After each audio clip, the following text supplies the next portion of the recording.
নমস্কাৰ মৰমৰ ছাত্ৰ ছাত্ৰীসকল, মই দীপক গগৈ। তোমালোকে চাই আছা মোৰ YouTube channel DG all in one.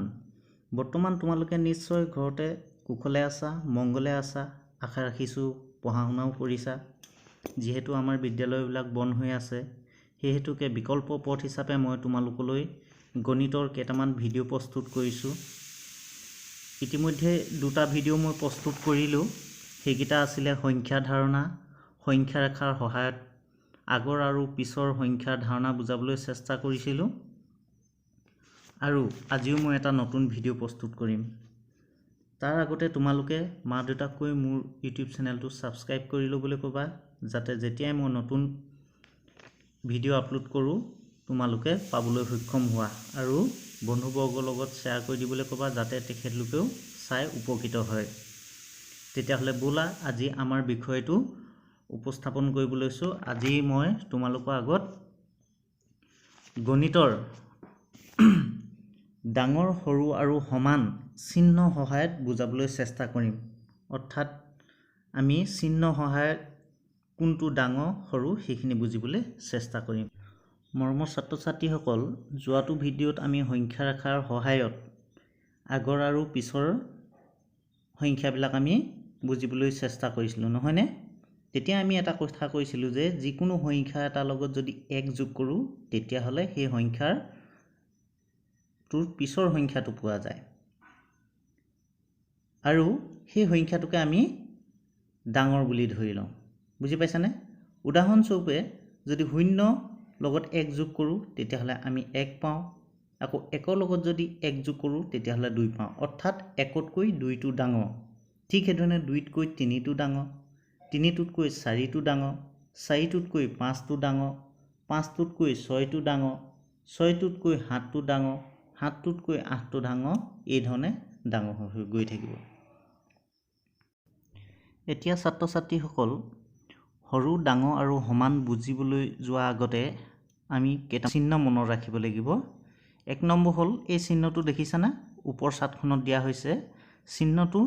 এই চিহ্ন যিফালে দুটা মূৰ খোল খাই থাকে সেইফালে ডাঙৰ বুলি ধৰা হয়। এই দেখিছানে চিহ্নটো? দুপিনে দুটা মূৰ কৰি আছে, নিশ্চয় বুজিব পাৰিছা।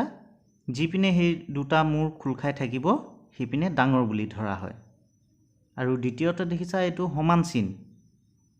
এই চিহ্নে কি হৈছে? দুটা সংখ্যাক সমান বুজায়। এতিয়া আমি উদাহৰণস্বৰূপে বুজিবলৈ চেষ্টা কৰিম। চোৱাচোন তোমালোকে ভালদৰে। যেনে 1 নম্বৰত দিয়া হৈছে কি 0, আকৌ সেই চিনটো দিয়া হৈছে, তাৰপিছত 1 দিয়া হৈছে। ইয়াৰ পৰা কি বুজিব পাৰিলোঁ আমি? যিহেতু এই চিনটো 0 আৰু 1ৰ মাজত আমি এটা চিন ব্যৱহাৰ কৰিছোঁ, যিটো ফালে দুইটা মূৰ খোল খাই আছে আমি সেইফালে সংখ্যাটো ডাঙৰ বুলি ধৰিম। অৰ্থাৎ 0 আৰু 1ৰ মাজত যিটো চিন আছে সেই চিনটোৰ পৰা আমি বুজিব পাৰিলোঁ যে 1টো ডাঙৰ। ধৰিব পাৰিছানে কথাটো? এতিয়া 2টো যদি চাওঁ উদাহৰণস্বৰূপে 5 আৰু 4, ইয়াত এতিয়া চিনটো এইপিনে মুখ কৰি আছে, তেতিয়াহ'লে আমি কোনটো ডাঙৰ বুলি ক'ম? নিশ্চয় 5টো ডাঙৰ, নহয়নে বাৰু? ধৰিব পাৰিছানে? 0 আৰু 1ৰ মাজত আমি 1টো ডাঙৰ পালোঁ, 5 আৰু 4ৰ মাজত আমি 5টো ডাঙৰ পালোঁ। এতিয়া আহোঁ আমি সমান চিহ্নলৈ। এতিয়া চোৱাচোন ওপৰ ছবিখনত 7 আৰু 7 দুইটা মাজত আমি সমান চিহ্ন ব্যৱহাৰ কৰিছোঁ। অৰ্থাৎ 7 আৰু 7 দুইটা সমান। বুজি পাইছানে তোমালোকে? সেইটো কাৰণে আমি সমান চিহ্ন ব্যৱহাৰ কৰিছোঁ। এইকেইটা আছিল আমি 0ৰ পৰা 9 এই অংককেইটাৰ মাজত সৰু আৰু ডাঙৰ আমি চিনিলোঁ। এতিয়া আমি দুটা অংক থকা সংখ্যাবোৰৰ মাজত আমি সৰু আৰু ডাঙৰ বুজিবলৈ চেষ্টা কৰিম। তোমালোকে চোৱাচোন ওপৰ চাৰ্টখনত দিয়া আছে উদাহৰণস্বৰূপে 14 আৰু 13। এতিয়া আমি এইটো হৈছে দুটা অংক বিশিষ্ট সংখ্যা, হয়নে? ইয়াত যদি আমি স্থানীয় মানলৈ চাওঁ, ইয়াত আছে একক, দশক। 14টোত যদি চাওঁ একক আৰু দশক আছে। 13টোত যদি চাওঁ এককৰ স্থানত 3 আছে আৰু দশকৰ স্থানত 1 আছে।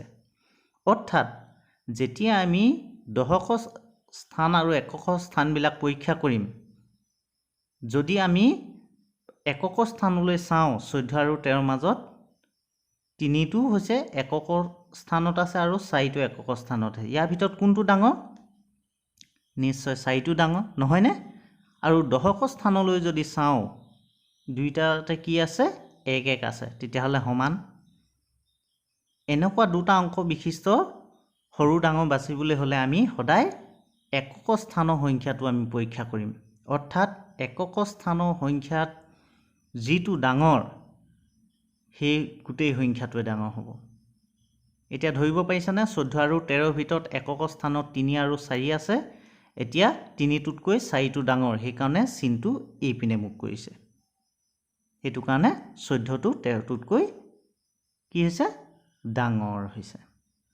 এতিয়া 16টো চোৱাচোন 16 আৰু 15 ঠিক হেধৰণে 16 আৰু 15 মাজত যদি আমি চাবলৈ যাওঁ একক আৰু দশকৰ স্থানকিটা তেতিয়া এককৰ স্থানত 5 আছে আৰু 6 আছে কিন্তু দশকৰ স্থানত কি আছে 1 1 আছে তেতিয়াহলে আমি দশকৰ স্থানটো চোৱাৰ কোনো প্ৰয়োজনে নাই আমি এককৰ স্থানটো চাই পেনা আমি গম পাম যে কোনটো সৰু কোনটো ডাঙৰ তেতিয়াহলে আমি নিশ্চয় জানো 5তকৈ 6টো ডাঙৰ সেই কাৰণে চিনটো এই পিনে মুখ কৰিব বুজি পাইছানে সেই কাৰণে গোটেই সংখ্যাটোৱে ডাঙৰ হ'ব অৰ্থাৎ 15টোতকৈ 16টো ডাঙৰ হ'ব বুজিব পাৰিছানে এতিয়া আকৌ চোৱা ইয়াত আছে 10 আৰু 11 এতিয়া যদি আমি তুলনা কৰি চাওঁ একক আৰু দশকৰ স্থান তেতিয়াহলে এককৰ স্থানত 11টোত 1 আছে এককৰ স্থানত আৰু এই 10টো এককৰ স্থানত কি আছে 0 আছে দশকৰ স্থানটো একে আছে সমান তেতিয়াহলে ইয়াৰ কোনো তুলনাই নাই আমি এককৰ স্থানটো তুলনা কৰি চাম এককৰ স্থানটো তুলনা কৰি চাওঁতে আমি গম পালো যে 0 আৰু 1ৰ মাজত কোন সৰু 0 সৰু সেই কাৰণে চিনটো একৰ পিনে মুখ কৰিব অৰ্থাৎ 11টো পিনে মুখ কৰিব সেই কাৰণে আমি ক'ব পাৰো যে 10তকৈ 11টো ডাঙৰ হয়নে ঠিক সেই ধৰণে 19 আৰু 18 মাজতো একে হ'ব ধৰিব পাৰিছানে বুজিব পাৰিছা ঠিক আছে বাৰু তেতিয়াহলে মই তোমালোকক গৃহ কাৰ্য দিব বিচাৰিছো কেইটামান গৃহ কাৰ্যকিটা তোমালোকে কৰিবা দেই বুজি নাপালে মোক কবা এতিয়া ইয়াত চোৱা গৃহ কাৰ্যত দিয়া হৈছে যে এই চিহ্নকিটা ব্যৱহাৰ কৰিবলৈ তোমালোকক দিয়া আছে ওপৰৰ চিহ্নবোৰ ব্যৱহাৰ কৰা এই চাৰ্টখনত দিয়া আছে 3 আৰু 4 মাজত তাৰ মাজতে মই এটা ঘৰ খালি ৰাখিছো অৰ্থাৎ ইয়াত তোমালোকে এই চিহ্ন কোনটো হ'ব তোমালোকে দিব লাগিব কোন সাইডে সৰু হ'ব কোন ফালে ডাঙৰ হ'ব বা সমান হ'ব কোট সমান হ'ব এই চিহ্নকিটা ব্যৱহাৰ কৰিব লাগে তোমালোকে নিশ্চয় কৰিবা বুলি আশা ৰাখিছো আৰু তোমালোকে মোৰ স্কুলৰ ছাত্ৰ ছাত্ৰীসকলক মই বিশেষকৈ কৈছো তোমালোকে হোমৱৰ্ক কিটা কৰি মোৰ WhatsApp নম্বৰ পঠাই দিবা ঠিক আছে তেতিয়াহলে আজিলৈ ইমানতে ক্লাছটো সামৰণি মাৰিছো আৰু আকৌ লগ পাম পুনৰ নতুন এটা ভিডিঅ'ত ধন্যবাদ